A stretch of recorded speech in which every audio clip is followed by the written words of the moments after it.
Welcome aboard, friends. You're now tuned into Harry Flicks. We're super excited to share today's story with you. What if Harry was raised by Hagrid in the Forbidden Forest? Beastmaster Harry, if you enjoy what we do here, the best way to support us is by liking, commenting, and subscribing. We read every comment. Ready? Let's go. Chapter 1, The Boy Who Lived Wild. The night sky cracked with magic as Hagrid's massive form thundered through the streets of Godric's Hollow. The cottage still smoldered, dark magic hanging in the air like poison.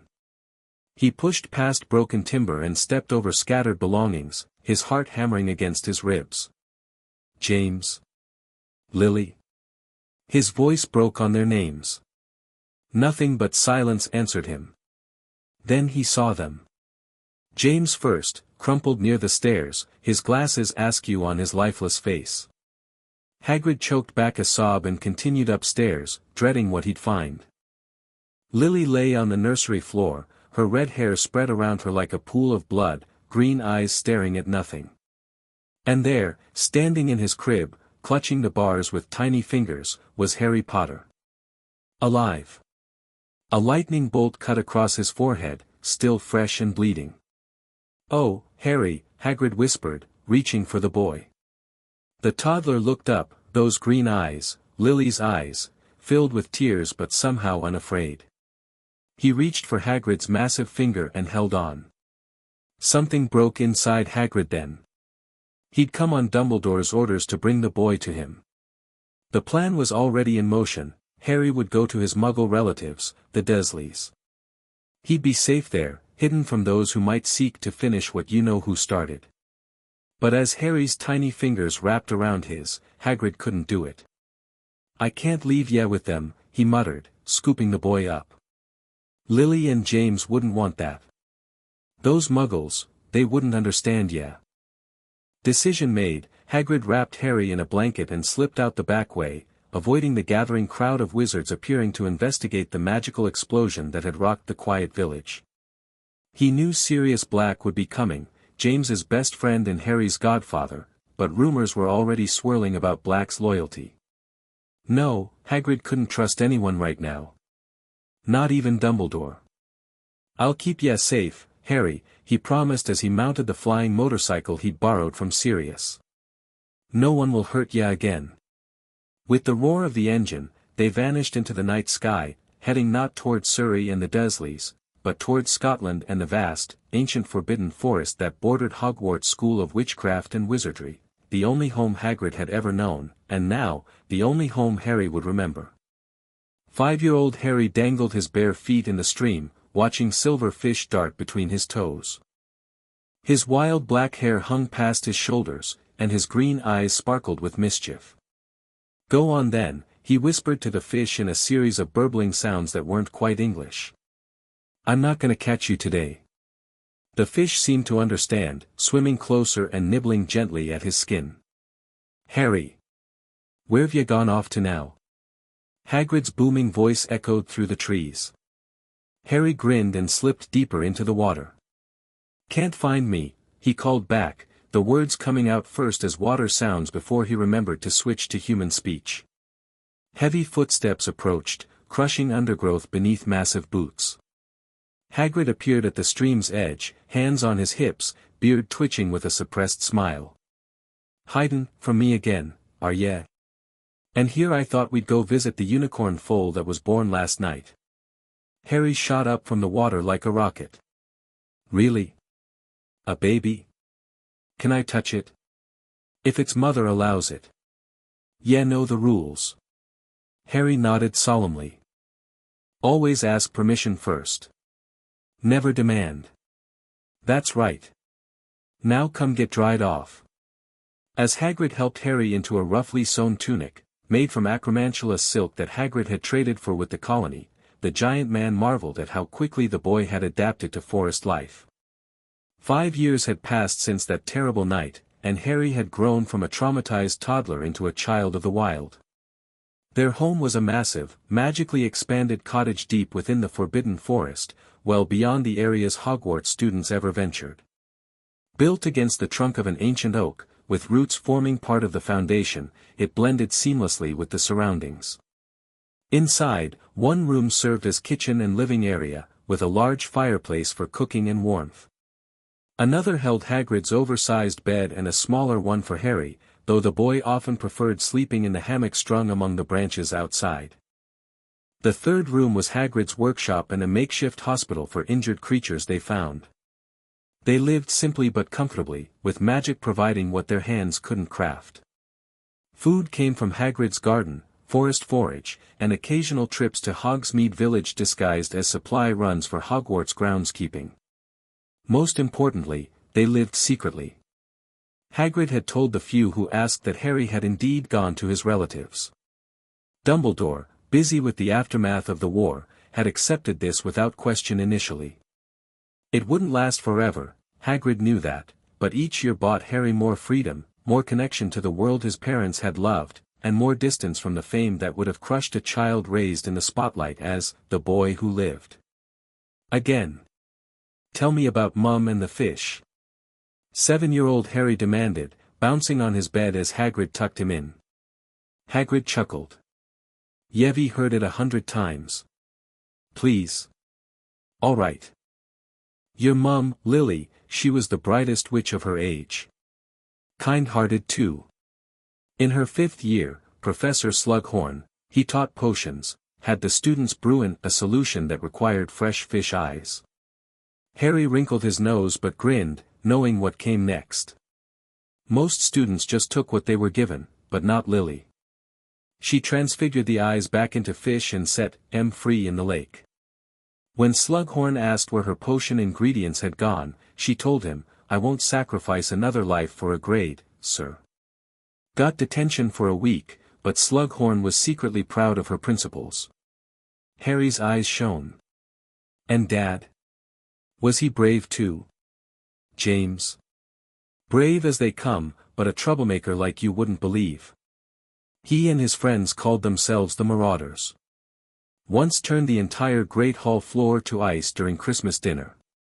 Even the teachers were sliding around. Harry laughed, picturing it. Do I look like them? Spittin' image of your dad, but with your mum's eyes. And her heart too, I reckon. The way you care for every creature, no matter how small, that's Lily through and through. Harry grew solemn. Would they be sad I don't live with other wizards? Hagrid's expression softened. They'd want ye to be happy and safe, Harry. And are ye happy here with me? Harry threw his arms around Hagrid's neck. More than anywhere. I have you and Aragog and the centaurs and the thestrals and even the grumpy mare people. Hagrid hugged him back gently, always mindful of his strength. Then that's all that matters. Now sleep. The centaurs promise to show ye the star patterns tomorrow night, and ye'll need your rest. As Harry drifted off, Hagrid watched the boy's chest rise and fall. 7 years they'd managed to stay hidden, though there had been close calls. A ministry official investigating rumors of a rogue hippogriff. A lost Hogwarts student who'd wandered too far. Each time, the forest itself seemed to protect them, paths shifting and creatures standing guard. But Hagrid wasn't foolish. Dumbledore had grown suspicious over the years, asking pointed questions about Harry's whereabouts. The Hogwarts registry would show Harry's name, his location obscured but existence confirmed. Soon, they would have to face the wider wizarding world. But not yet. Not while Harry could still be a child, wild and free. 9-year-old Harry crouched on a high branch, utterly still despite the rain pelting through the canopy. 50 feet below, a young thestral had gotten its leathery wing caught in a thorny vine. The skeletal horse-like creature whinnied in distress, pulling harder and only worsening its predicament. Harry focused, feeling the familiar tingle of magic swirling inside him. Unlike the structured spells Hagrid occasionally demonstrated with his broken wand, Harry's magic responded to his intent and emotion. He'd discovered this ability accidentally at age 6 when he'd wanted to reach a particularly high berry bush and suddenly found himself floating upward. Now, he closed his eyes and felt for the thorny vine's life force. Let go, he whispered in a language that wasn't quite human, wasn't quite animal, but something in between.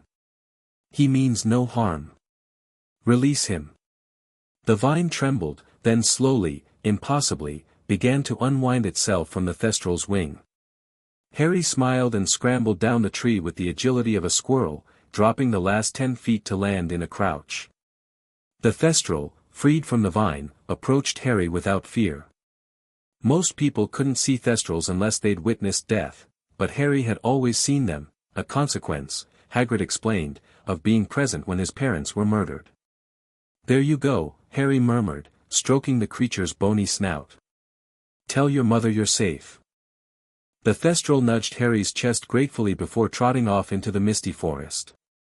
When Harry returned to the cottage, soaked and muddy but grinning, Hagrid was sitting at their rough-hewn table with an unexpected visitor, a tall, silver-bearded wizard in midnight blue robes. Harry froze. He recognized the man instantly from Hagrid's descriptions and the chocolate frog card he'd been given as a treat, Albus Dumbledore, headmaster of Hogwarts. Ah, said Dumbledore, his blue eyes twinkling behind half-moon spectacles as he took in Harry's wild appearance. Here he is at last.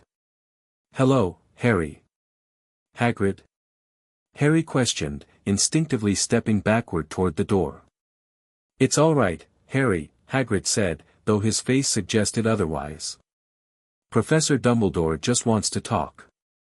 Indeed, Dumbledore said pleasantly. I've been quite curious about you for some time, Harry.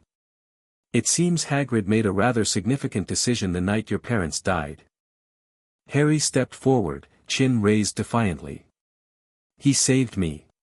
Yes, I believe he did, Dumbledore agreed, surprising them both. Though not in the way I had planned. May I ask, do you know who I am? You're Professor Dumbledore. You run Hogwarts. You defeated Grindelwald and found the 12 uses of dragon's blood. You like chamber music and tenpin bowling, whatever that is. Dumbledore chuckled. Quite comprehensive. Hagrid has taught you well. The forest taught me more, Harry replied, moving to stand beside Hagrid's chair, one hand resting protectively on his guardian's massive shoulder. I don't doubt it. Dumbledore studied Harry intently. You have extraordinary magic, Harry. I felt it the moment I crossed your wards, quite remarkable protection spells for someone untrained. Harry shrugged. The forest helps me. Fascinating. Dumbledore leaned forward. Hagrid, I understand why you did what you did. I may not agree with it, but I understand. The question now is, what happens next? Hagrid's hand curled into a fist on the table. He stays with me. Of course, Dumbledore said smoothly. I'm not here to separate you.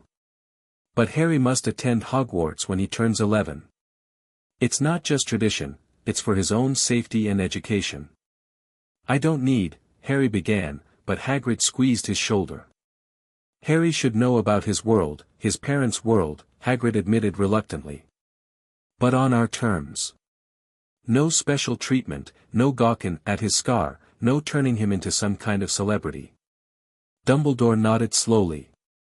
That can be arranged, though you must understand, controlling how others react to Harry may prove challenging. I can handle people, Harry said. It's their rules I'm not sure about. This startled a genuine laugh from Dumbledore. Indeed, young man. Rules and Harry Potter may well prove to be natural enemies, just like your father before you. They talked long into the evening, negotiating terms. Harry would continue living with Hagrid but attend Hogwarts as a regular student. His residence would be listed officially as groundskeeper's apprentice quarters, to avoid unwanted attention. Dumbledore would help manage the inevitable media interest when Harry Potter, long thought to be growing up in secret with Muggle relatives, appeared at Hogwarts. After Dumbledore left, promising to return with Harry's official Hogwarts letter on his 11th birthday, Hagrid slumped in his chair. I'm sorry, Harry. I always knew this day would come. Harry climbed into Hagrid's lap like he used to as a small child. It's okay. I'm curious about Hogwarts. And I can always escape to the forest if people are too annoying. Hagrid chuckled weakly. Just promise me you'll give it a proper chance. Your parents loved that school. Harry nodded against Hagrid's chest. I promise. But this will always be home. The morning of Harry's 11th birthday dawned bright and clear. He woke early, as usual, and slipped outside to greet the forest before Hagrid awoke. It had become his birthday tradition to spend the first hour of his New Year communing with the creatures who shared his home. He jogged barefoot to the clearing where the Thestral herd often gathered at dawn. Sure enough, they were there, the adults grazing while foals played, visible to Harry as clearly as regular horses would be to anyone else. Hello, friends, he called softly in their language, a combination of soft clicks and whistles. The herd leader, a massive stallion Harry had named Nightwing, approached and lowered his bony head in greeting. I'm 11 today, Harry told him, running a hand along the creature's sleek neck. In the human world, that's when everything changes. I'll be going to school soon, where there are walls and rules and other children. Nightwing snorted, clearly unimpressed with this development. I know. Sounds horrible. But I'll come visit, I promise. After spending time with the Thestrals, Harry continued his birthday rounds, checking on the Botruckle colony in their favorite tree, greeting the friendly Gnarls who helped with Hagrid's vegetable garden, and finally stopping by the Centaur settlement. Firenze, the youngest of the adult centaurs and the most tolerant of humans, was waiting at the boundary stones. Harry Potter, he said, his voice solemn. The stars have been particularly clear about your path this year. Harry had learned to take centaur astronomy with a grain of salt, their predictions were accurate but often so vague as to be useless. Still, he respected their knowledge. What do they say? He asked. That you stand at a crossroads between two worlds, belonging fully to neither but bringing change to both. Firenze's pale blue eyes studied Harry's face. We have watched you grow, little one. You are neither fully human nor creature, yet somehow both. Remember this when others try to force you to choose. Harry nodded, wondering why everyone was being so cryptic and dramatic about him simply starting school. When he returned to the cottage, Hagrid had breakfast waiting, a towering stack of wild blueberry pancakes with 11 candles stuck haphazardly into it. Happy birthday, Harry. Hagrid boomed, pulling a package wrapped in leaves from behind his back. Harry tore into it eagerly to find a beautiful leather wrist guard with intricate carvings of forest creatures. Did you make this? He asked, running his fingers over the detailed work. Been carvin' it for months when ya weren't looking, Hagrid admitted proudly. Thought ya might need something of home to take with ya to Hogwarts. Harry's throat tightened. He slipped the wrist guard on, it fit perfectly, and threw his arms around Hagrid. It's brilliant. Thank you. They were halfway through breakfast when an owl swooped through the open window, dropping a thick envelope directly onto Harry's plate. The address was written in emerald green ink, Mr. H. Potter, the Forest Cottage, Forbidden Forest, Hogwarts grounds. It's here, Hagrid said unnecessarily, looking both proud and sad. Harry picked up the envelope reverently and broke the purple wax seal bearing the Hogwarts crest. The letter inside confirmed his place at Hogwarts School of Witchcraft and Wizardry, listing required equipment and books, and noting that term began on September 1st, looks like we need to go shopping, Harry said, scanning the list. I need robes and books and a wand. Hagrid nodded. Dumbledore left a portkey. It'll take us straight to Diagon Alley without having to go through London. Figured that would be easier for ya, not having to deal with Muggle trains and such your first time out. The thought of leaving the forest to enter the crowded wizard shopping district made Harry's stomach clench with anxiety, but he pushed it down. This was part of learning about his parents' world. When do we go? He asked. Today, if you're ready. Best to avoid the last-minute rush in August. Harry glanced down at himself, barefoot, dressed in rough-spun clothes, hair uncut and wild. Should I change how I look? Hagrid studied him thoughtfully. Perhaps tidy up a bit, but don't change who ya are, Harry. The wizarding world will have to take ya as ya come. 2 hours later, having bathed in the stream and allowed Hagrid to trim his hair just enough that it didn't hang in his eyes, Harry stood beside his guardian holding an old boot, the portkey Dumbledore had left. "Ready?" Hagrid asked. Harry took a deep breath and nodded. "Ready." The portkey activated, and Harry felt the sickening sensation of being hooked behind his navel and hurled through space. When the world stopped spinning, he found himself in a small, walled courtyard behind what appeared to be a pub. Hagrid steadied him, then pulled out his pink umbrella, which Harry knew concealed the pieces of his broken wand, and tapped a pattern on the brick wall. The bricks wiggled, shifted, and opened to reveal a bustling alley filled with shops, people, and more concentrated magic than Harry had ever felt. "Welcome to Diagon Alley," Hagrid said, beaming at Harry's awestruck expression. The noise hit Harry first, dozens of conversations overlapping, shopkeepers calling out their wares, children shouting in excitement. Then the smells, strange potions, ingredients, food from vendors, perfumes and powders. Finally, the overwhelming sensation of magic, different from the wild, ancient power of the forest. This magic was concentrated, refined, channeled by hundreds of wizards and witches. Harry instinctively moved closer to Hagrid, seeking the familiar in this chaos of new experiences. "It's a bit much at first," Hagrid acknowledged, patting Harry's shoulder. "Let's start at Gringotts, the wizard bank.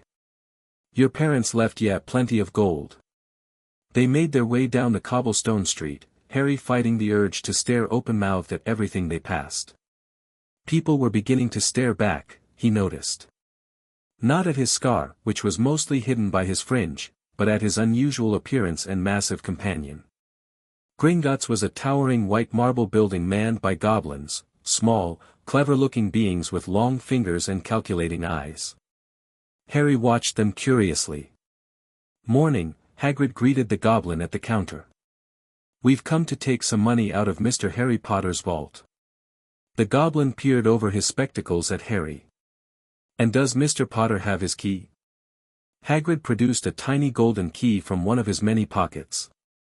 "Got it right here." The goblin examined it carefully. "That seems to be in order. I will have someone take you down to the vault." Grip Hook. Another goblin appeared to escort them. As they followed him toward the vault carts, Harry leaned closer to the goblin. "Thank you for guarding wizards' treasures," he said politely. "It must take great skill and honor." Grip Hook looked startled, then pleased. "It does indeed, Mr. Potter. Few wizards acknowledge that." The cart ride to Harry's vault was exhilarating, like riding a thestral but faster and with more sharp turns. When they reached Vault 687, Grip Hook opened it to reveal mounds of gold, silver, and bronze coins. "All yours," Hagrid said proudly. Harry stared in amazement. "My parents left me all this. They wouldn't leave ya with nothin', would they? The gold ones are galleons, silver are sickles, and bronze are nuts. 17 sickles to a galleon, 29 nuts to a sickle." They filled a small bag with coins and headed back to the surface, where Harry thanked Grip Hook again, earning another surprised look from the goblin. Their shopping began in earnest then. At Madame Malkin's robes for all occasions, Harry endured the indignity of standing still while being measured for school robes. "Hogwarts, dear?" Madame Malkin asked, though it was clearly a rhetorical question as she immediately began pinning black robes to the right length. "Yes," Harry replied simply, trying not to fidget. The shop felt claustrophobic after the open forest, and the robes restrictive compared to his loose, handmade clothes. "You've got quite a tan," Madame Malkin commented. "Been somewhere sunny this summer?" "I live outdoors mostly," Harry said, seeing no reason to lie. She nodded absently, clearly not taking him literally. "That's nice, dear. Hold still now." In the bookshop, Flourish and Blots, Harry wanted to buy far more than his required texts. Books about magical creatures particularly caught his eye, and Hagrid indulgently added a few extra volumes to their purchases. The apothecary fascinated Harry with its strange smells and ingredients. He recognized many components from the forest, knotgrass, dandelion roots, and various fungi, but others were completely foreign. Finally, there was only one major item left on the list, a wand. Ollivander's is the best, Hagrid said, pointing to a narrow, shabby shop with a sign reading Ollivander's, makers of fine wands since 382 BC. I'll wait outside, bit cramped in there for me. Harry nodded and pushed open the door, a small bell tinkling somewhere in the depths of the shop. It was tiny and dusty, thousands of narrow boxes piled to the ceiling. The air hummed with dormant magic, making the hair on Harry's arms stand on end. "Good afternoon," said a soft voice, and Harry turned to see an old man with wide, pale eyes standing before him. "Hello," Harry replied. "Ah, yes," the man said. "I thought I'd be seeing you soon, Harry Potter. You have your mother's eyes. It seems only yesterday she was in here herself, buying her first wand. 10¼ inches long, swishy, made of willow. Nice for charm work." Mr. Ollivander moved closer, and Harry resisted the urge to step back. "Your father, on the other hand, favored a mahogany wand. 11 inches. Pliable. Excellent for transfiguration." "Well, I say your father favored it, it's really the wand that chooses the wizard, of course." The wand-maker's silvery eyes fixed on Harry's scar, partially visible through his fringe. "And that's where. I'm sorry to say I sold the wand that did it. 13½ inches. You. Powerful wand, very powerful, and in the wrong hands, well, if I'd known what that wand was going out into the world to do." He shook his head and, to Harry's relief, moved on to business. "Let me see." He pulled out a tape measure. "Which is your wand arm?" "I use both equally," Harry said. Growing up in the forest, he'd never favored one hand over the other for tasks. "Ambidextrous. Interesting. Hold out both arms, then." The tape measure began taking measurements by itself while Ollivander pulled boxes from the shelves.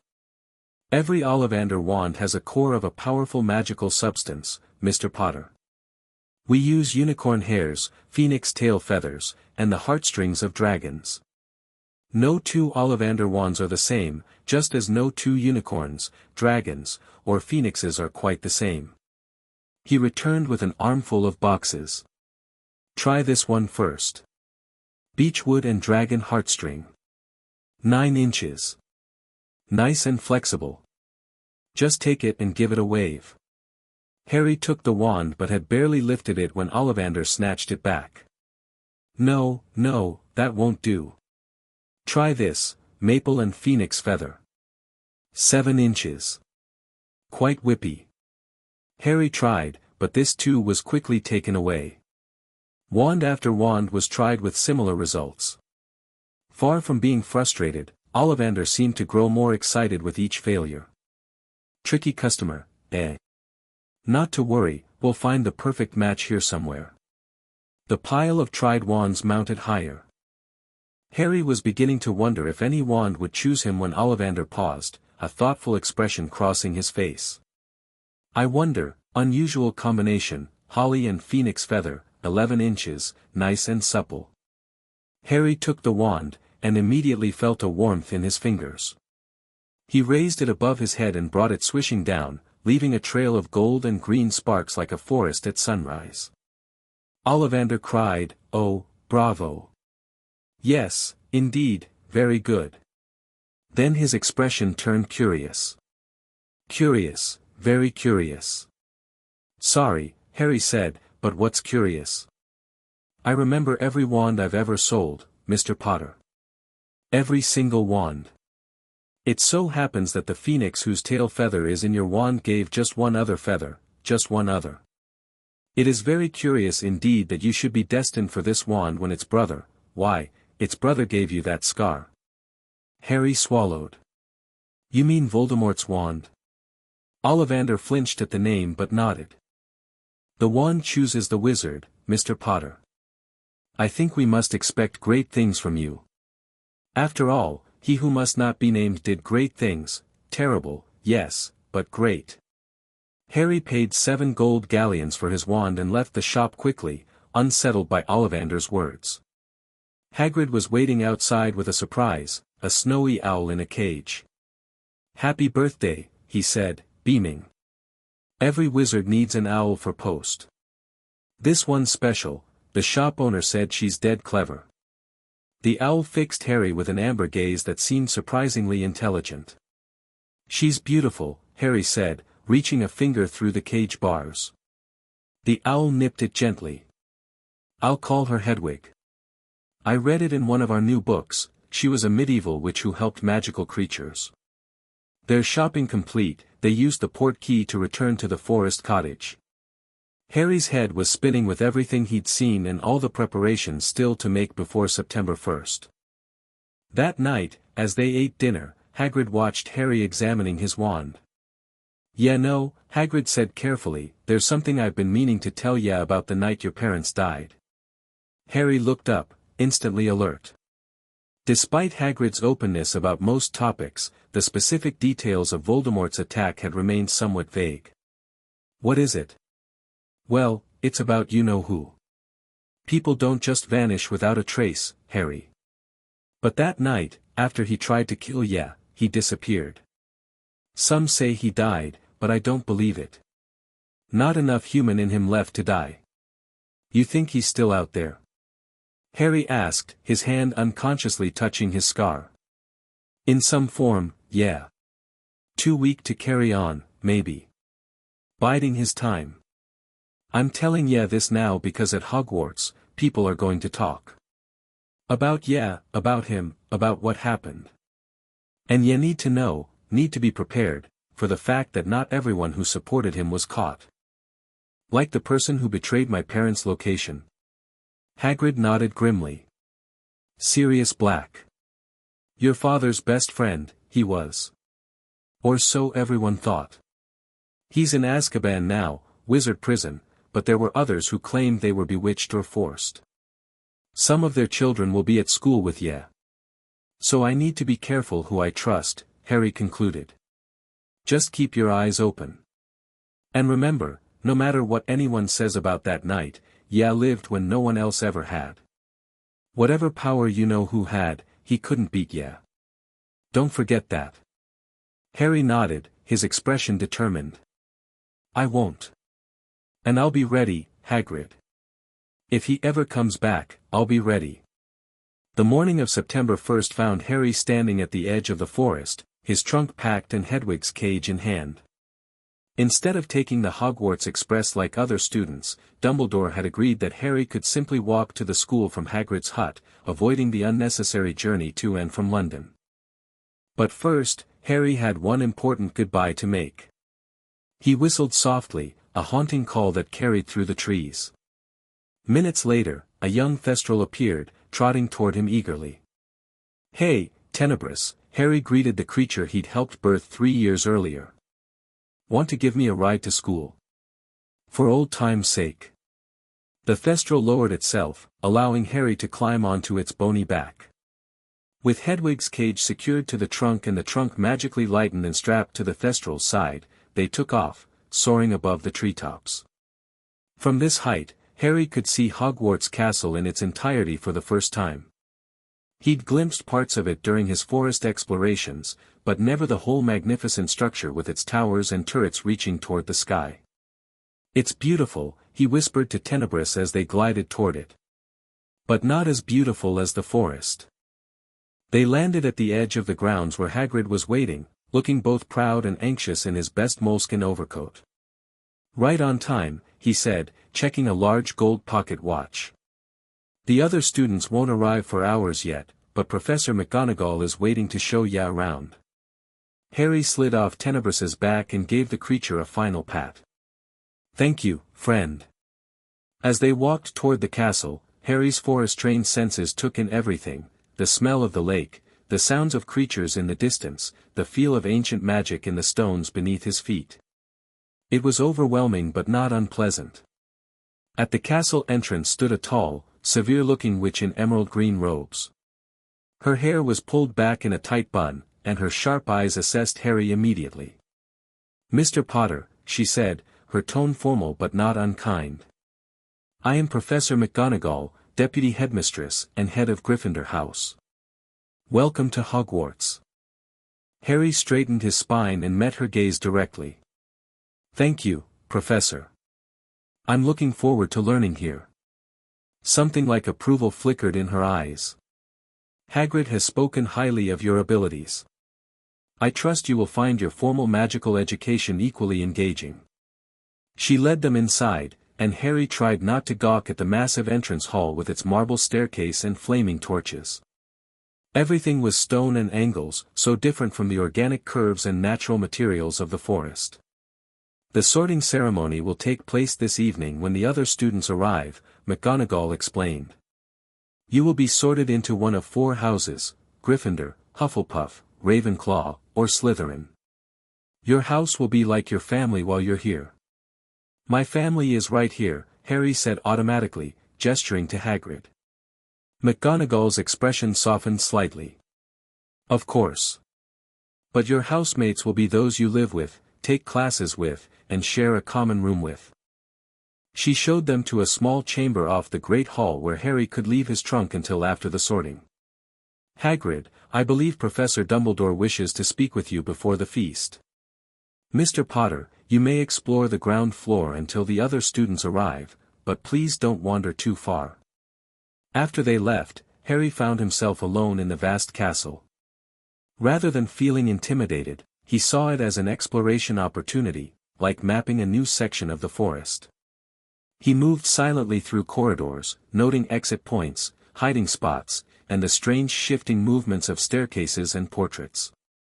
The hours passed quickly, and soon Harry heard the distant rumble of carriages, Thestrals pulling them, though he knew most students wouldn't see the creatures. He made his way back to the entrance hall where Professor McGonagall was now organizing a crowd of first-year students who had apparently arrived by boat across the lake. They were all dressed in their new black robes, looking nervous and excited. Harry, standing slightly apart, suddenly felt his difference keenly. His robes were correct, but everything else, from his sun-browned skin to his comfort with solitude, marked him as different. A bushy-haired girl was talking rapidly about spells she'd already learned, while a round-faced boy frantically searched his pockets for something lost. A pale, blonde boy was holding court with 2 larger boys, his voice carrying with entitled confidence. "They're saying Harry Potter has come to Hogwarts this year," the blonde boy was saying. "My father says he's been hidden away all this time, probably trained by special tutors. We'll soon see if he's really as powerful as they claim." Harry suppressed a smile. Special tutors? If only they knew his special tutor was currently helping prepare the Thestrals for the journey back to their forest clearing after delivering the carriages. McGonagall returned and organized them into a line.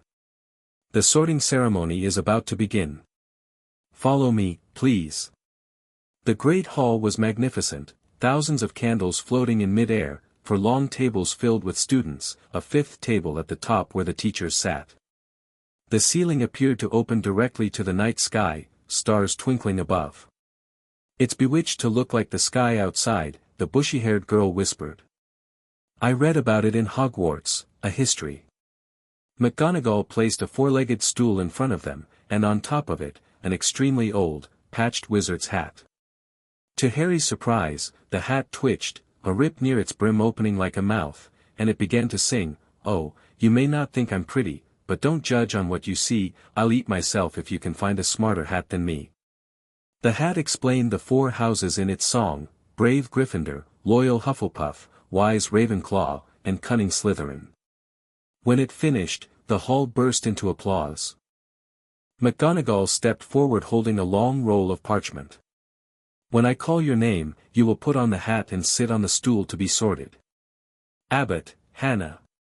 A pink-faced girl with blonde pigtails stumbled forward, put on the hat, and after a moment's pause, the hat shouted, "Hufflepuff." One by one, students were called and sorted. The bushy-haired girl, Hermione Granger, became a Gryffindor. The pale boy, Draco Malfoy, was immediately sorted into Slytherin. Finally, Potter, Harry. Whispers suddenly broke out across the hall. Potter, did she say? The Harry Potter. As Harry stepped forward, he could feel hundreds of eyes on him. He sat down and placed the hat over his head. A small voice spoke in his ear, difficult. Very difficult. Plenty of courage, I see. Not a bad mind either. There's talent, oh my goodness, yes, and a nice thirst to prove yourself. But what's this? An affinity for beasts and growing things, a wild magic I've not seen in centuries. Where to put you? Harry gripped the edges of the stool. He had no strong preference, knowing little about the houses beyond the hat's song and Hagrid's brief explanations. No preference? How refreshing. Well, with your particular talents and that streak of daring, better be Gryffindor. The last word was shouted to the hall. The Gryffindor table erupted in cheers, with two red-haired twins shouting, "We got Potter! We got Potter!" Harry made his way to the Gryffindor table, where several students shifted to make room for him. The ghost wearing a ruff, who Harry recognized from Hagrid's descriptions as nearly headless Nick, patted his arm, giving Harry the strange sensation of being dunked in ice water. From the head table, Hagrid caught Harry's eye and gave him a thumbs up.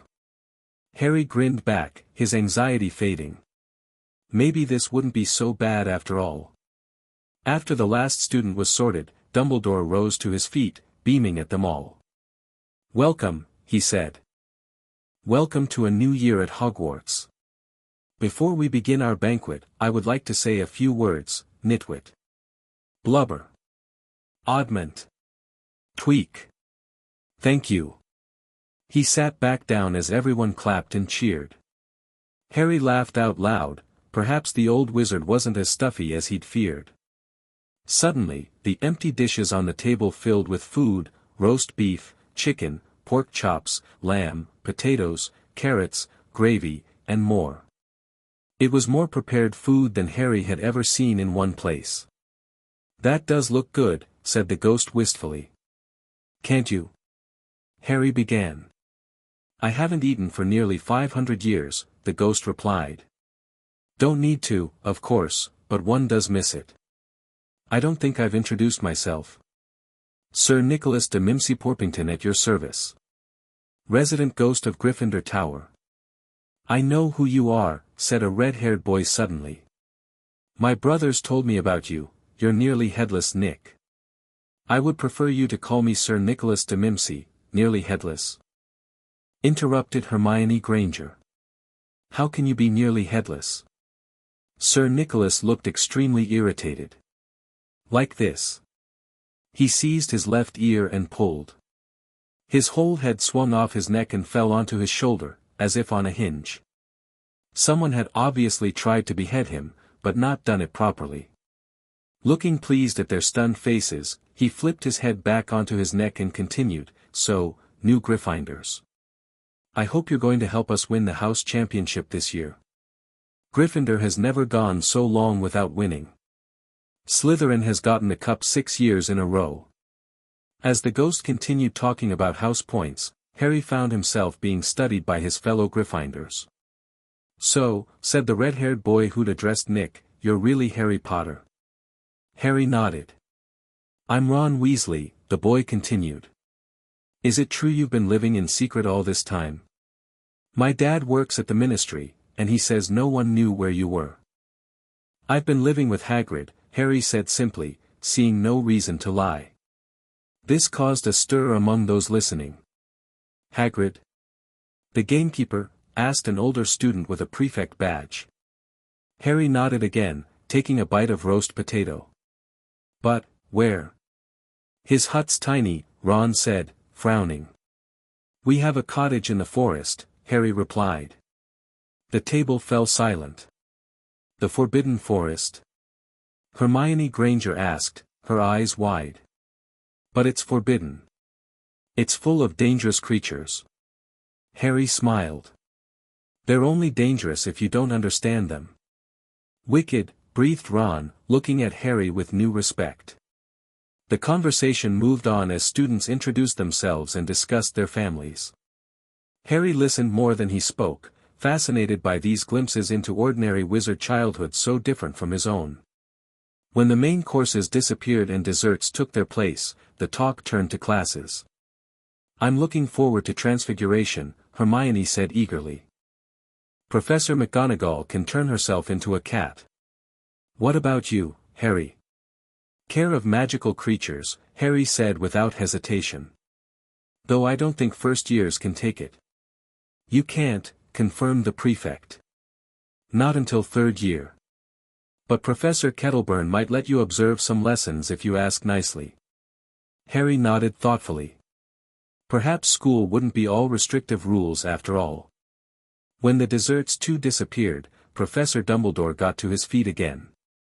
He gave various start-of-term notices, including a warning about the third-floor corridor being off-limits to everyone who does not wish to die a very painful death. Harry frowned.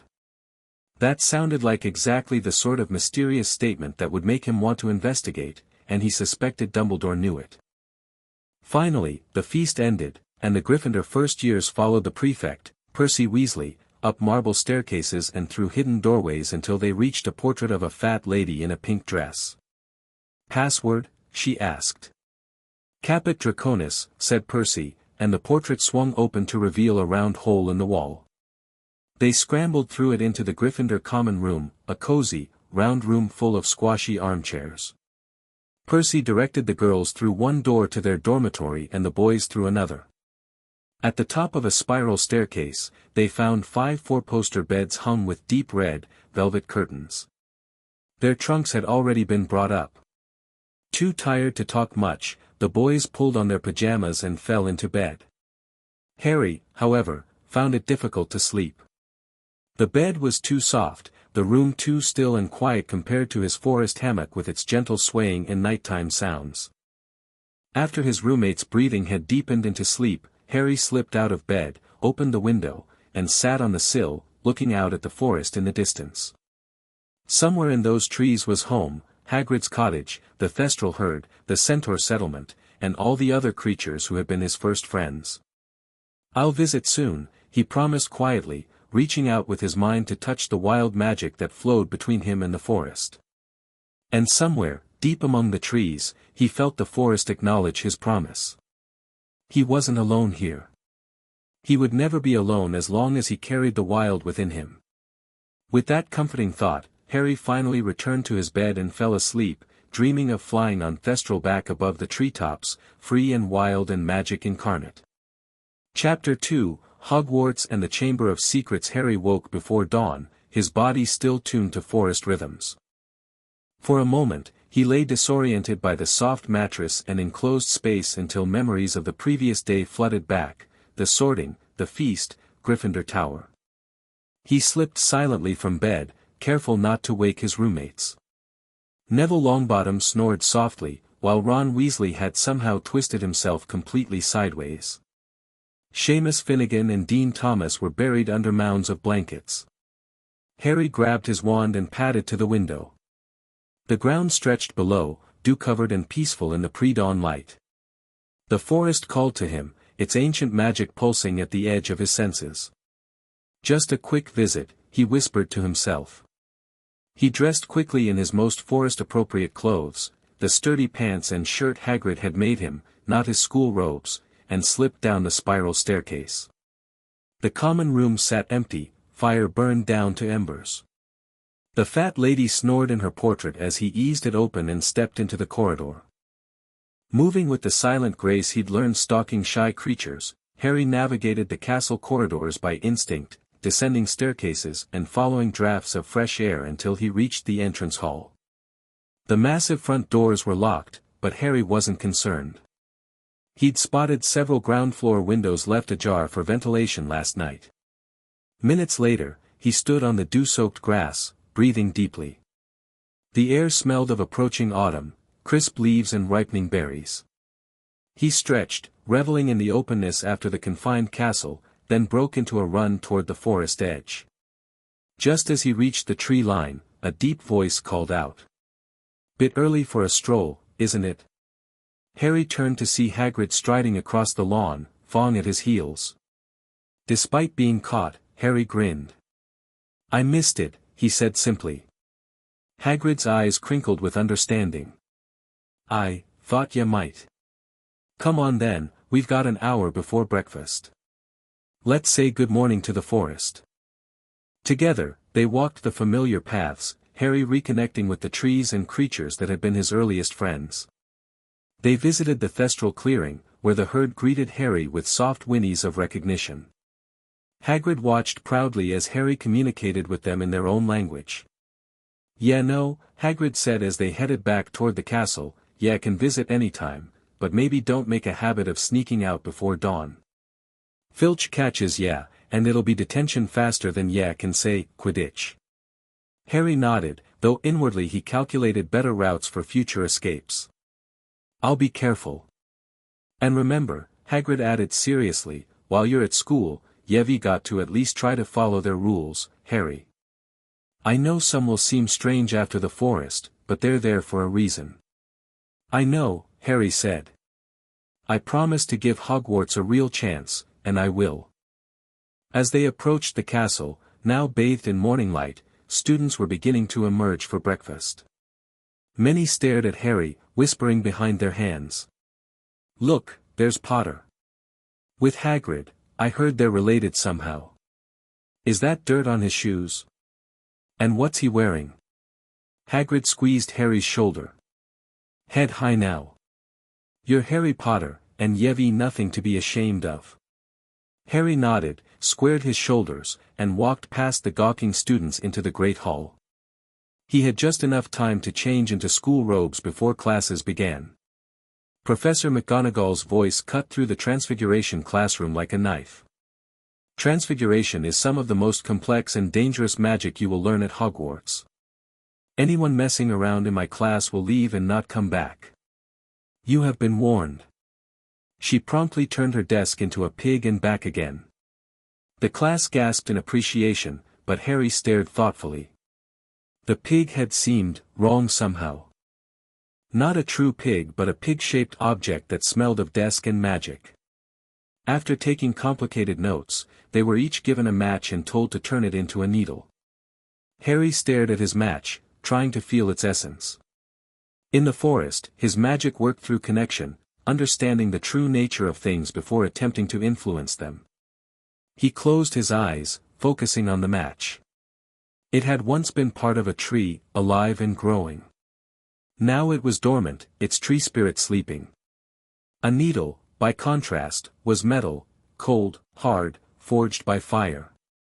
How could he convince a piece of tree to become metal? "Mr. Potter, eyes open during practical work, if you please," McGonagall said sharply.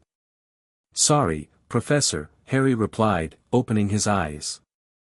"I was trying to understand what the match wants to be." Her eyebrows rose. "What it wants to be, Mr. Potter, is what I have instructed you to transform it into." "A needle." Harry nodded, but he wasn't convinced. He pointed his wand at the match and tried to visualize the transformation the way McGonagall had described, pushing his magic through the wand. The match quivered but remained wooden. By the end of class, only Hermione Granger had made any progress. Her match had turned silver and pointy. McGonagall showed the class, giving Hermione a rare smile. Harry's match had merely warped itself into a curved, wooden shape with a hole at one end, less like a needle and more like something trying to grow around an obstacle. What was that about the match, wanting to be something? Ron asked as they left class. "Matches don't want things." Harry shrugged. "Everything has a nature. Working with it is easier than against it." "But that's not how spells work," Hermione chimed in, having overheard. "Magic is about imposing your will through precise incantations and wand movements." "Maybe for some magic," Harry conceded. "But not all. Their other classes followed similar patterns." In Charms, Professor Flitwick squeaked in excitement when he read Harry's name during roll call and promptly fell off his stack of books. The tiny professor was delighted by Harry's questions about charm work related to creature communication, promising to suggest some reading material. History of magic proved to be the most challenging for Harry. Not because of the content, stories of goblin rebellions and giant wars fascinated him, but because Professor Binns, a ghost, droned on in such a monotonous voice that staying awake in the warm classroom was nearly impossible for someone used to constant movement. Defense against the dark arts, which many students had looked forward to, was disappointing. Professor Quirrell's classroom smelled strongly of garlic, which he claimed was to ward off a vampire he'd encountered in Romania. His turban, according to him, had been given by an African prince for defeating a zombie. When Seamus eagerly asked for details about the zombie fight, Quirrell turned pink and started talking about the weather. More oddly, to Harry's sensitive nose, the turban seemed to carry a strange, underlying scent beneath the garlic, something rotten and wrong that made his skin crawl.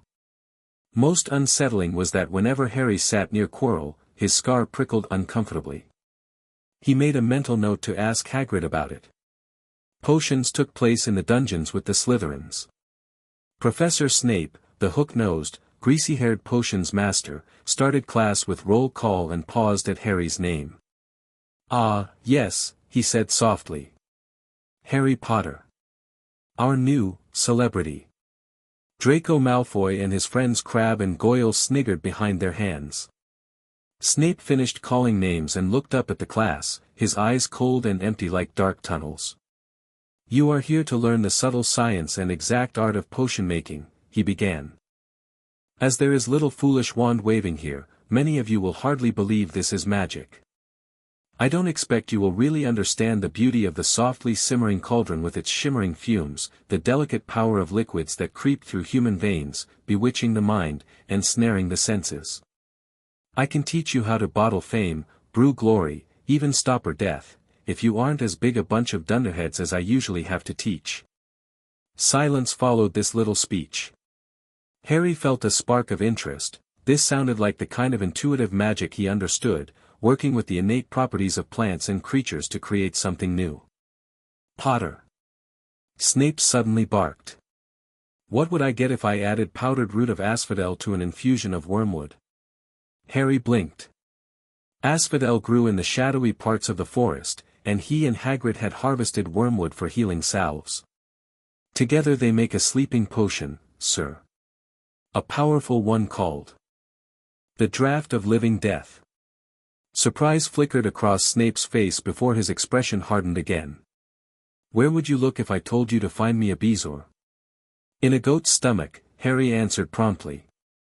"It'll protect you from most poisons." "What is the difference between monkshood and wolfsbane?" Harry smiled. This was easy. "Nothing, sir. They're the same plant, which is also called aconite. It grows near the north side of the forest in partial shade. We collect it wearing gloves because it's toxic to the touch." Snape's eyes narrowed. "It appears fame isn't everything, is it, Mr. Potter? Though I question where you acquired this knowledge. Did your guardian see fit to teach you potions before allowing you to attend school properly?" "Hagrid taught me about plants and their uses," Harry said simply. "We needed to know which ones would heal and which would harm." "Indeed." Snape turned away. "For your information, all of Potter's answers were correct." "Well, why aren't you all copying that down?" There was a sudden rummaging for quills and parchment. Over the noise, Snape added, "And a point will be taken from Gryffindor House for your cheek, Potter." Things didn't improve during the potion-making exercise. Snape swept around the room, criticizing almost everyone except Malfoy, whom he seemed to favor. He was just telling everyone to look at the perfect way Malfoy had stewed his horned slugs when clouds of acid green smoke and a loud hissing filled the dungeon. Neville had somehow managed to melt Seamus's cauldron into a twisted blob, and their potion was seeping across the stone floor, burning holes in people's shoes. Within seconds, the whole class was standing on their stools while Neville, who had been drenched in the potion when the cauldron collapsed, moaned in pain as angry red boils sprang up all over his arms and legs. "Idiot boy," snarled Snape, clearing the spilled potion away with one wave of his wand. "I suppose you added the porcupine quills before taking the cauldron off the fire?" Neville whimpered as boils started to pop up all over his nose. "Take him up to the hospital wing," Snape spat at Seamus. Then he rounded on Harry and Ron, who had been working next to Neville. "You, Potter, why didn't you tell him not to add the quills? Thought he'd make you look good if he got it wrong, did you? That's another point you've lost for Gryffindor." This was so unfair that Harry opened his mouth to argue, but Ron kicked him behind their cauldron. "Don't push it," he muttered. "I've heard Snape can turn really nasty." Harry bit his tongue, but he didn't forget the incident. In the forest, when one creature treated another unfairly, the balance always shifted eventually. Friday morning brought double herbology with the Hufflepuffs, one of the classes Harry had been most looking forward to. Professor Sprout, a dumpy little witch with flyaway hair, led them to Greenhouse 1 where they learned about magical plant care. Harry's experience with forest flora gave him a natural advantage, though many of the greenhouse plants were more domesticated varieties than he was used to. When they began repotting bouncing bulbs, Harry's calm, assured handling had the usually energetic plants settling docilely into their new soil. "Well done, Mr. Potter," Professor Sprout exclaimed. "You've got quite the touch with plants." 10 points to Gryffindor for exceptional handling. By the second week of classes, Harry had established a routine. Early mornings were for quick forest visits, followed by classes where he excelled in practical subjects but struggled with theory and wand work that required rigid technique rather than intuitive understanding. Ron became Harry's first real human friend besides Hagrid. The red-haired boy was fascinated by Harry's forest stories and seemed to accept Harry's oddities without question. In return, Harry appreciated Ron's knowledge about wizard customs and his willingness to explain things without making Harry feel stupid for not knowing. Hermione Granger proved more complicated. Her rigid adherence to rules and book learning initially clashed with Harry's instinctual approach to magic. But Harry recognized in her an intelligence and curiosity that reminded him of the Centaurs, who also prized knowledge highly. The breakthrough in their relationship came after a particularly frustrating charms lesson where Harry failed repeatedly at a simple levitation charm.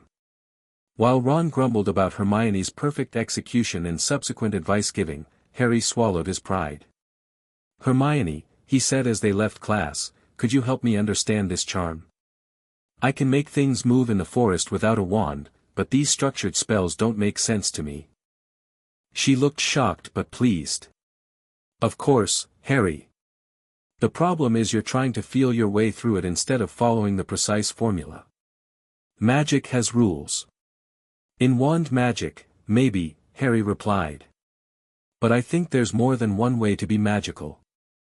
Over the next hour in the library, they discovered something interesting. Harry could perform the charm perfectly when he combined Hermione's technical explanation with his intuitive understanding of an object's natural desire to rise or fall. "It's like, the feather wants to float," Harry explained, watching the feather hover above their table. "I just had to learn how to ask it properly with the spell." Hermione frowned thoughtfully. "That's not how the books describe it at all. They say it's about imposing magical will through the structured spell." "Maybe the books don't know everything," Harry suggested with a grin. To his surprise, instead of being offended, Hermione looked intrigued. "Maybe they don't. This actually reminds me of something I read about ancient forms of magic, pre-wand traditions that worked more with natural energies." From that day forward, they developed an unusual study partnership. Hermione helped Harry understand the structured approach required for classes, while Harry showed her glimpses of the more intuitive magic he'd learned in the forest. Ron, though less academically inclined, contributed his practical knowledge of wizarding culture and excellent strategic thinking, something Harry discovered when Ron taught him wizard chess. The three unlikely friends soon added a fourth, Neville Longbottom. After the potions disaster, Harry had sought Neville out, showing him how to identify key ingredients by smell and texture rather than just appearance. "You're really good at this," Neville had said in amazement when Harry helped him successfully brew a simple healing potion in an empty classroom, using techniques that didn't require precise measurements but rather an understanding of how ingredients wanted to interact. "Not at potions specifically," Harry clarified. "But plants and I understand each other." And potions are just plants and creatures working together in new ways. Neville, it turned out, had a similar affinity for plants though not for creatures. His confidence, battered by years of family expectations and his own perceived failings, slowly grew under Harry's matter-of-fact acceptance and encouragement. October brought increasingly cold weather and the beginning of flying lessons. Harry had never ridden a broom before, though he'd seen wizards on them occasionally from forest hideouts. He was more comfortable on Thestral-back or even climbing through trees. Flying's the best, Ron assured him as they headed to their first lesson. Nothing like it, complete freedom in the air. The Gryffindors shared flying lessons with the Slytherins, creating immediate tension. Draco Malfoy had been bragging for days about his flying prowess, telling long stories about narrowly escaping Muggle helicopters. Madam Hooch, the flying instructor with short grey hair and yellow eyes like a hawk, had them line up beside the school brooms. "Stick out your right hand over your broom," she instructed, "and say, 'up.'" "Up," everyone shouted. Harry's broom jumped into his hand immediately, one of the few that did. He felt a kinship with the broom. It was wood, after all, once part of a tree that had known the joy of swaying in the wind. "Hello, friend," he whispered to it, running his fingers along the handle. The broom vibrated gently in response. Madam Hooch showed them how to mount without sliding off and walked around correcting grips. Harry grinned when she told Malfoy he'd been doing it wrong for years. "Now, when I blow my whistle, you kick off from the ground, hard," said Madam Hooch. "Keep your broom steady, rise a few feet, and then come straight back down by leaning forward slightly. On my whistle, 3, 2, but Neville, nervous and jumpy and frightened of being left on the ground, pushed off before the whistle had touched Madam Hooch's lips.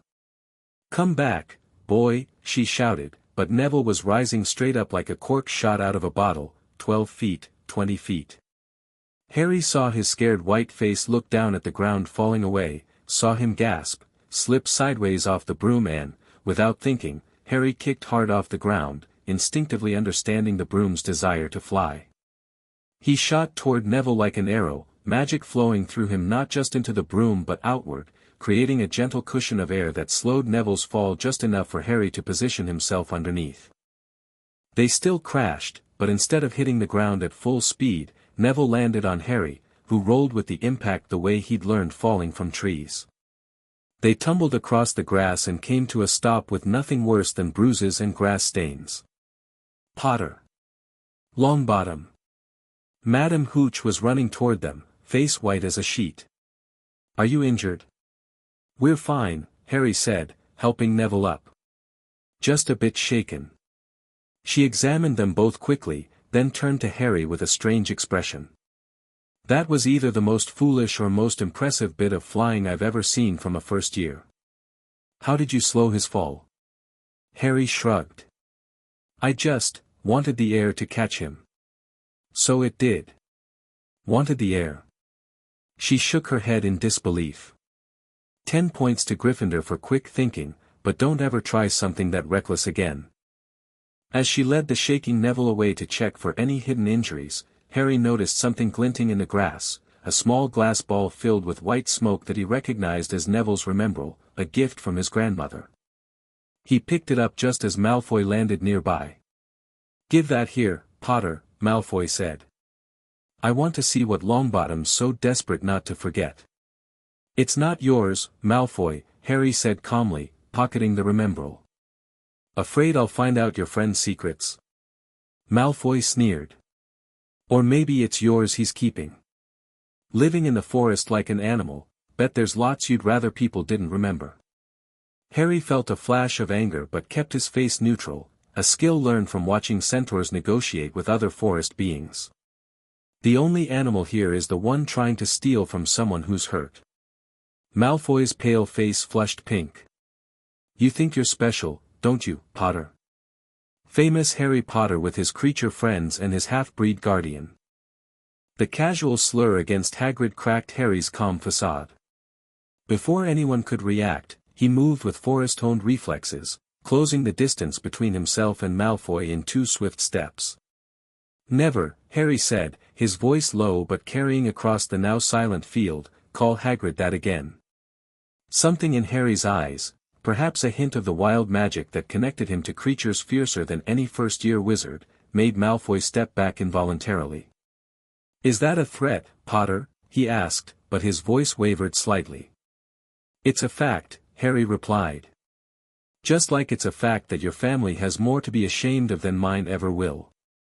Before Malfoy could respond, Professor McGonagall's voice cut across the field. What is going on here? Where is Madame Hooch? She took Neville to the hospital wing, Professor, Hermione explained quickly. He fell off his broom.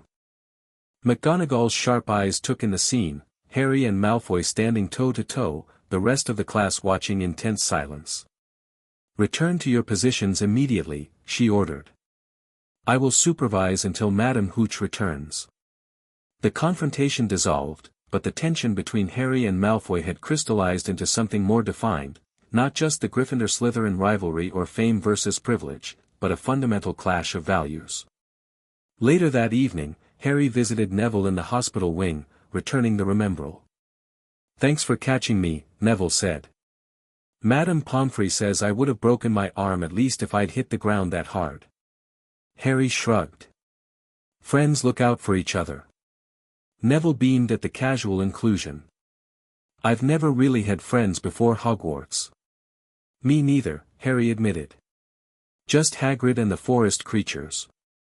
It's nice, having human friends too. Even though we can't talk to thestrals or calm plants with a touch. Neville asked, half joking. Harry grinned. You can learn. The forest taught me, it can teach you too. I'd like that, Neville said, his voice stronger than Harry had ever heard it. Halloween arrived with the smell of baking pumpkin wafting through the corridors. In Charms that morning, Professor Flitwick announced they were ready to make objects fly, something they'd all been eager to try since seeing him make Neville's toad zoom around the classroom. Professor Flitwick put the class into pairs. Harry was partnered with Seamus Finnegan, while Ron was paired with Hermione. Neither Ron nor Hermione looked happy about this arrangement. Now, don't forget that nice wrist movement we've been practicing, squeaked Professor Flitwick, perched on his pile of books. Swish and flick, remember, swish and flick. And saying the magic words properly is very important, too. Harry had finally gotten the hang of the structured spellcasting Hogwarts taught, though he still found it less intuitive than his forest magic. He managed to levitate his feather on the third try, earning 5 points for Gryffindor.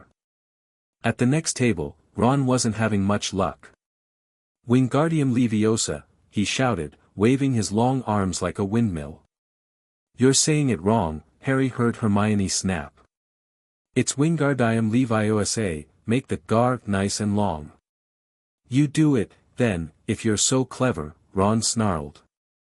Hermione rolled up the sleeves of her gown, flicked her wand, and said, Wingardium Leviosa. Their feather rose off the desk and hovered about 4 feet above their heads. Well done, Miss Granger, cried Professor Flitwick, clapping. Ron was in a very bad mood by the end of the class. It's no wonder no one can stand her, he said to Harry as they pushed their way into the crowded corridor. She's a nightmare, honestly. No wonder she hasn't got any friends. Someone knocked into Harry as they hurried past him. It was Hermione, and Harry was startled to see tears in her eyes. I think she heard you, Harry said, frowning. So, said Ron, looking uncomfortable. She must have noticed she's got no friends. She does have friends, Harry replied firmly. She has us. Or at least, she has me. Ron looked ashamed. Fine, you're right. I'll apologize next time I see her. But Hermione didn't turn up for the next class and wasn't seen all afternoon. On their way down to the Great Hall for the Halloween feast, Harry and Ron overheard Parvati Patil telling her friend Lavender that Hermione was crying in the girls' bathroom and wanted to be left alone. Ron looked still more awkward at this, but before he could say anything, Harry stopped walking. You go ahead, he said. I'm going to check on her. But the feast, We'll still be there when we get back, Harry finished. Nobody should be alone and crying on Halloween. Ron hesitated, then nodded. I'll come too. It's my fault anyway. They had just turned around when Professor Quirrell came sprinting into the hall, his turban askew and terror on his face. Everyone fell silent as he reached Professor Dumbledore's chair, slumped against the table, and gasped, "Troll, in the dungeons, thought you ought to know." He then sank to the floor in a dead faint. There was an uproar. It took several purple firecrackers exploding from the end of Professor Dumbledore's wand to bring silence. "Prefects," he rumbled, "lead your houses back to the dormitories immediately." Percy Weasley was in his element. "Follow me. Stick together, first years. No need to fear the troll if you follow my orders. Stay close behind me, now. Make way, first years coming through. Excuse me, I'm a prefect. How could a troll get in?" Harry asked as they climbed the stairs, pushing against the flow of students. "Wait, where are you going?" Ron grabbed his arm. "The dormitories are that way." "Hermione," Harry said. "She doesn't know about the troll." Ron bit his lip, then squared his shoulders. "Oh, all right. But Percy'd better not see us." Ducking down, they joined the Hufflepuffs going the other way, slipped down a deserted side corridor, and hurried toward the girls' bathroom. They had just turned the corner when they heard quick footsteps behind them. "Percy," hissed Ron, pulling Harry behind a large stone griffin. But when they peered around it, they saw not Percy but Snape. He crossed the corridor and disappeared from view. "What's he doing?" Harry whispered. "Why isn't he down in the dungeons with the rest of the teachers?" "Search me," Ron replied. Quietly as possible, they crept along the next corridor after Snape's fading footsteps. "He's heading for the third floor," Harry said. Ron raised his eyebrows. "You don't think he's trying to get past that three-headed dog? The one guarding whatever Hagrid took from Gringotts?" Harry had told Ron and Hermione about Hagrid's mysterious retrieval of a small package from Gringotts on the same day someone had tried to rob the bank, and about the subsequent discovery of a giant three-headed dog guarding a trapdoor in the forbidden third-floor corridor, which they'd stumbled upon while hiding from Filch. "Could be," Harry said. "But right now, Hermione is more important." They had just reached the bathroom corridor when they smelled it, a foul stench of old socks and public toilets that seemed to be getting stronger. Then they heard it, a low grunting, and the shuffling footfalls of gigantic feet. At the end of a passage to the left, something huge was moving toward them. They shrank back into the shadows and watched as it emerged into a patch of moonlight. It was a horrible sight. 12 feet tall, its skin was a dull, granite gray, its great lumpy body like a boulder with its small bald head perched on top like a coconut. It had short legs thick as tree trunks with flat, horny feet. The smell coming from it was incredible. It was holding a huge wooden club, which dragged along the floor because its arms were so long. The troll stopped next to a doorway and peered inside. It waggled its long ears, making up its tiny mind, then slouched slowly into the room. "The key's in the lock," Harry muttered. "We could lock it in." "Good idea," said Ron nervously. They edged toward the open door, Harry reaching for the key, when they heard something that made their hearts stop, a high, petrified scream coming from the chamber they were about to lock. "Hermione," they said together. Without thinking about it, Harry did something that was both very brave and very stupid. He pushed the door wide open and ran inside, Ron at his heels. Hermione was shrinking against the wall opposite, looking as if she was about to faint. The troll was advancing on her, knocking the sinks off the walls as it went. "Confuse it," Harry said desperately to Ron, and, grabbing a tap, he threw it as hard as he could against the wall. The troll stopped a few feet from Hermione. It lumbered around, blinking stupidly, to see what had made the noise. Its mean little eyes saw Harry. It hesitated, then made for him instead, lifting its club as it went. "Oi, pea-brain," yelled Ron from the other side of the chamber, throwing a metal pipe at it. The troll didn't even seem to notice the pipe hitting its shoulder, but it heard the yell and paused again, turning its ugly snout toward Ron. Harry seized his moment. Taking a deep breath, he reached for the wild magic that had always connected him to forest creatures. Trolls weren't natural forest dwellers, but they were magical beings with their own kind of consciousness. "Listen," Harry said in a low, calm voice that carried throughout the now silent bathroom. He wasn't speaking Parseltongue or any creature language, but something more fundamental, the language of intent and emotion that all living things understand at some level. The troll's tiny eyes fixed on Harry, its club lowering slightly. "We don't want to hurt you," Harry continued in the same tone, slowly stepping forward. "You're lost. The forest is that way." He pointed in the general direction of the forbidden forest. "Go home. This place isn't for you." The troll blinked slowly, seeming confused but no longer aggressive. It gave a low grunt and took a step away from Hermione. "That's right," Harry encouraged. "Just go." The bathroom door suddenly slammed open with a bang that shattered Harry's careful connection.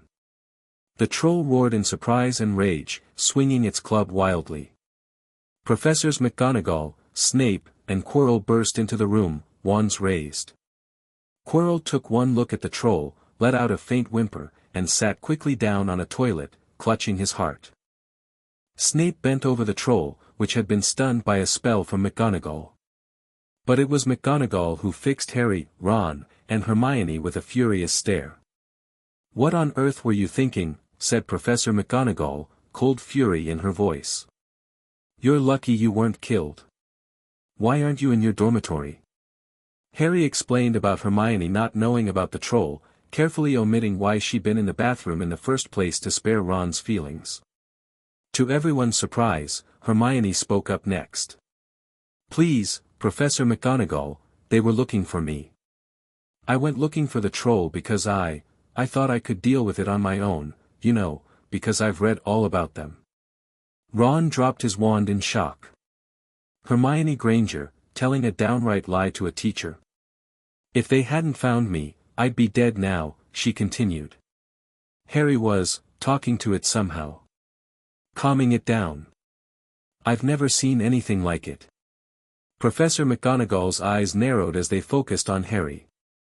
"Talking to it, Mr. Potter?" Harry shrugged uncomfortably. "Not exactly talking. Just, connecting. Like with the forest creatures." "Fascinating," Snape murmured, his black eyes gleaming with something unreadable. "And entirely reckless. Mountain trolls are not thestrals or unicorns, Potter. They are vicious, bloodthirsty creatures with minimal intelligence." "Everything understands kindness and respect, Professor," Harry replied quietly. "Even trolls." McGonagall's expression softened slightly. "While your methods were unorthodox, I cannot deny they appeared to be working before we intervened. 5 points will be taken from Gryffindor for Miss Granger's serious lack of judgment. As for you two gentlemen, 5 points will be awarded to each of you for sheer dumb luck and, I must admit, impressive quick thinking. Professor Dumbledore will be informed of this incident." She turned to leave, then paused. "Mr. Potter, I would advise you not to attempt communicating with dangerous magical creatures in the future without proper supervision. Not all of them will be as receptive as this one appeared to be." After the professors left, Snape supporting the limping Quirrell, who still seemed terrified of the unconscious troll, the three friends made their way back to Gryffindor Tower in silence. "Thanks for coming to find me," Hermione finally said in a small voice. "No problem," Harry replied. "That's what friends do." Ron nodded awkwardly. "And, sorry about what I said earlier. You're not a nightmare. Well, except maybe during exams when you make the rest of us look bad." Hermione laughed, and just like that, a friendship was cemented, the kind forged through shared danger and mutual respect that would prove unshakable in the challenges to come. As November arrived, the weather turned very cold. The mountains around the school became icy gray, and the lake like chilled steel. Every morning the ground was covered in frost, and Hagrid could be seen from upstairs windows defrosting broomsticks on the Quidditch field, bundled up in his long moleskin overcoat, rabbit fur gloves, and enormous beaver skin boots.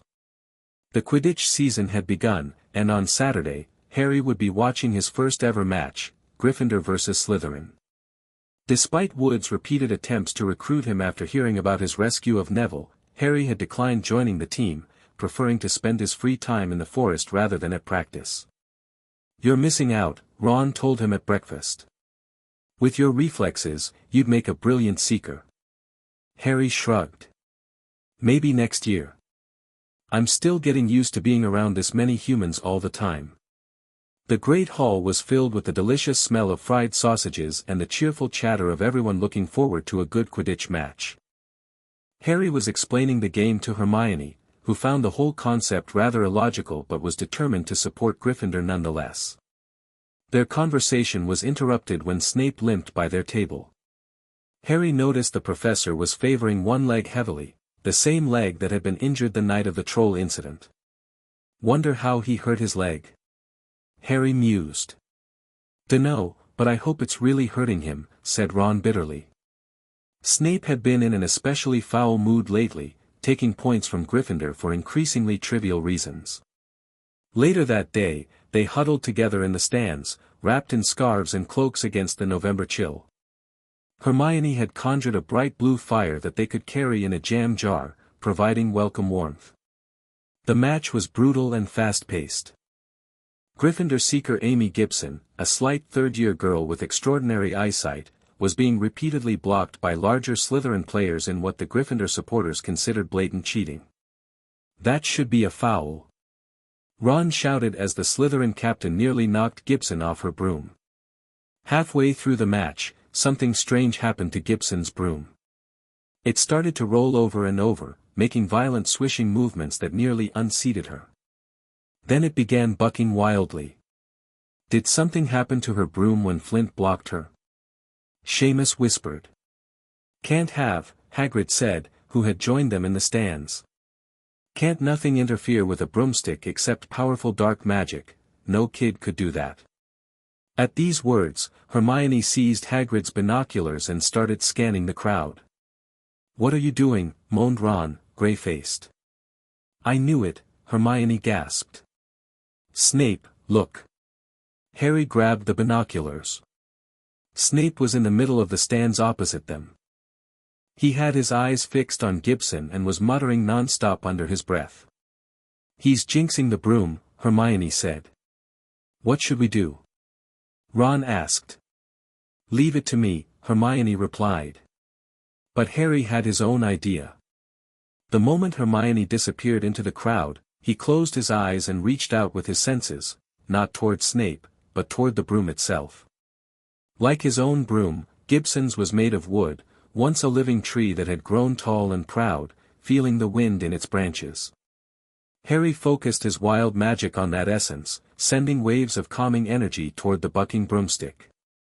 "Remember what you are," he thought fiercely. "Wood and wind and freedom. Not chaos. Not violence. Protect your rider." The broom's jerky movements began to slow, though it still trembled violently. Harry pushed harder, sweat beading on his forehead despite the cold. Suddenly, Snape let out a yell. Bright blue flames had erupted on his robes. It took him perhaps 30 seconds to realize he was on fire, and by the time he had stamped it out, Gibson's broom had steadied completely. She was able to dive for the snitch, catching its seconds before the Slytherin seeker and winning the match for Gryffindor. "Good job with the fire," Harry told Hermione later as they celebrated in the Gryffindor common room. "And whatever you did with the broom," she replied shrewdly. "I saw you concentrating. That wasn't normal magic, was it?" Harry shook his head. "I reminded the broom it used to be a tree." Ron looked between them blankly. "Mental, both of you. The important thing is Gryffindor won and Snape failed at whatever he was trying to do." But why would Snape try to hurt Gibson? Hermione wondered. "He's a teacher. Who's also trying to get past that three-headed dog," Harry pointed out. Don't forget, he was heading to the third floor on Halloween, and now he's limping. Ron nodded. The dog must have bitten him. He's after whatever it's guarding. Harry frowned thoughtfully. I'm going to talk to Hagrid. He knows about that dog, he told me once it's his. Maybe he knows what it's guarding too. How do you know about Fluffy? Hagrid demanded when they visited his hut the next day. Fluffy? Ron repeated incredulously. Yeah, he's mine, bought him off a Greek chappie I met in the pub last year. I lent him to Dumbledore to guard the, yes, said Harry eagerly. Now, don't ask me any more, said Hagrid gruffly. That's top secret, that is. But Snape's trying to steal it, Harry insisted. Rubbish, said Hagrid. Snape's a Hogwarts teacher, he'd do nothing of the sort. Then why did he try to kill Gibson? Hermione asked. I know a jinx when I see one, Hagrid. You've got to keep eye contact, and Snape wasn't blinking. I'm tellin', yeah, you're wrong, said Hagrid hotly. I don't know why Gibson's broom acted like that, but Snape wouldn't try and kill a student. Now, listen to me, all three of ya, you're meddlin' in things that don't concern ya.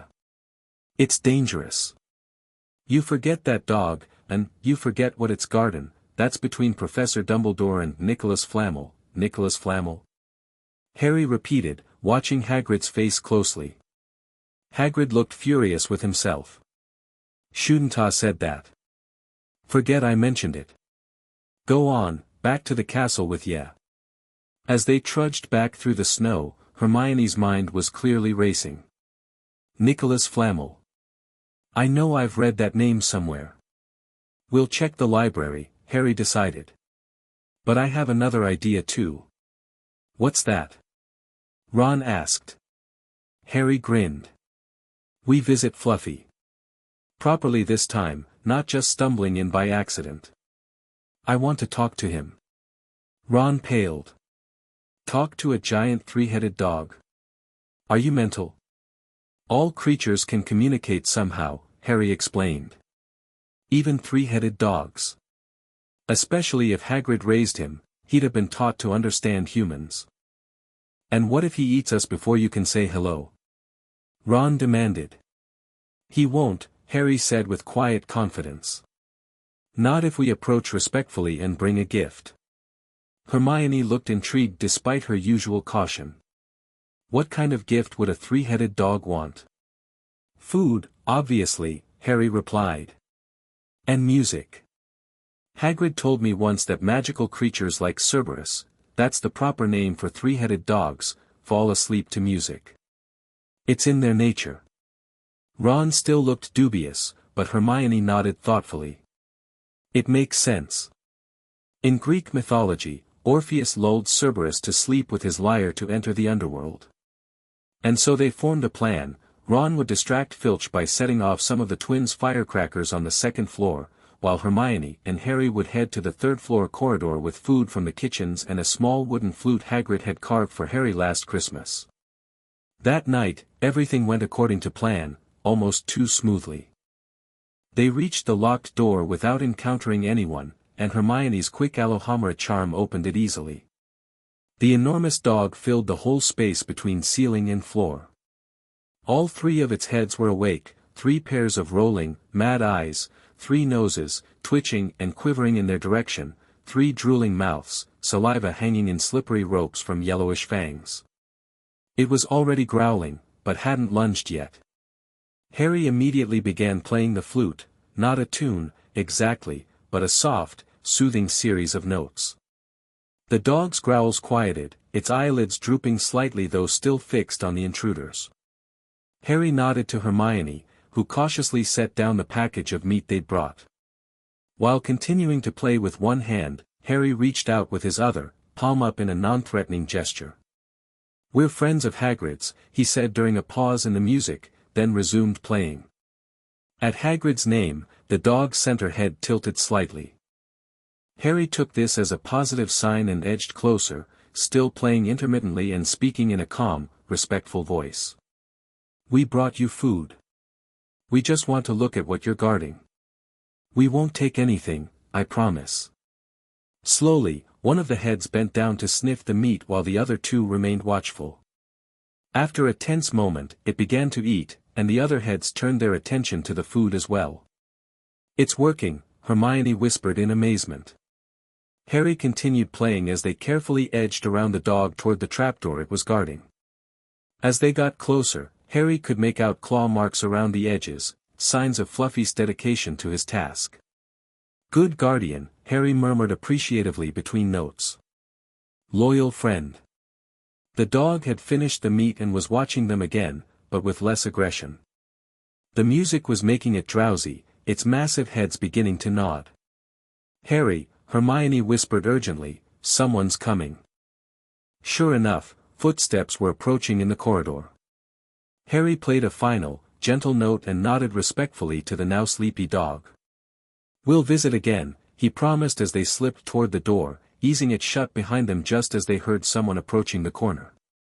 They ducked into an empty classroom across the hall seconds before Snape limped into view, heading directly for Fluffy's door. He paused, seeming to sense something amiss, then proceeded to unlock the door and slip inside. He's definitely after whatever Fluffy's guarding, Hermione whispered as they hurried back to Gryffindor Tower.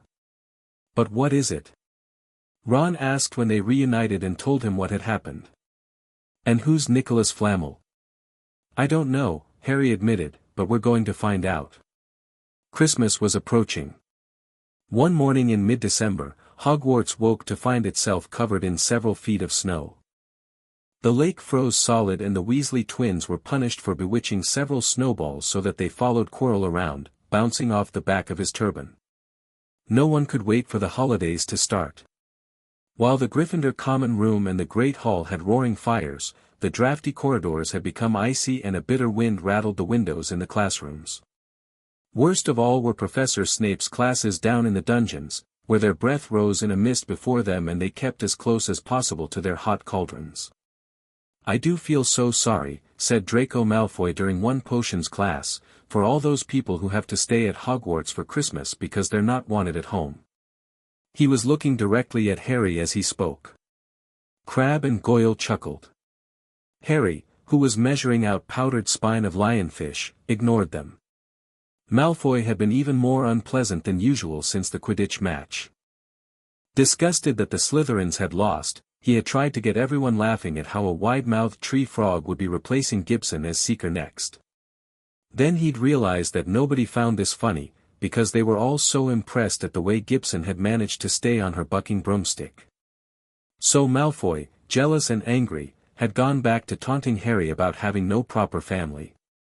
It was true that Harry wouldn't be going back to the Dursleys. Professor McGonagall had come around the week before, making a list of students who would be staying for the holidays, and Harry had signed up at once. He didn't feel sorry for himself at all, this would probably be the best Christmas he'd ever had.